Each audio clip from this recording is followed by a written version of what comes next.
Premier point qui permet à un homme de vaincre dans la bataille, ça s'appelle la prudence. Matthieu chapitre 10 au verset 16, la Bible déclare: je vous envoie comme des brebis au milieu des loups. Le plus grand ennemi des brebis, c'est le loup. Et Jésus dit: je vous envoie là. Mais quelle est la stratégie divine pour vaincre au milieu des ennemis? Voici le conseil de Jésus: soyez prudent comme les serpents.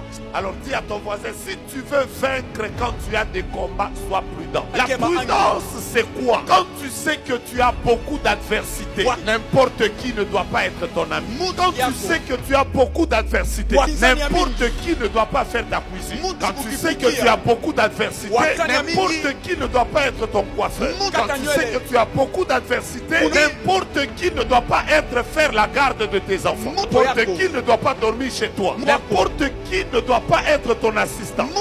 Ça s'appelle la prudence.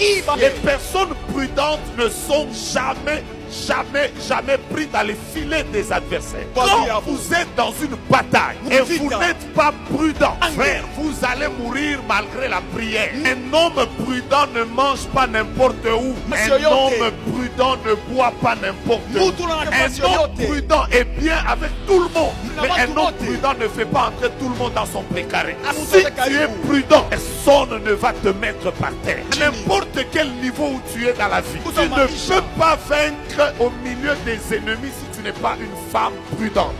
Qui prépare pour ton mari, qui lave les habits de ton mari, à qui tu donnes tes habits intimes, qui est la personne que tu fais entrer dans ta chambre, quelles sont les personnes à qui tu confies tes secrets, quelles sont les personnes en qui tu te confies. Première chose, si tu es un homme prudent, on ne peut pas t'ensorceler.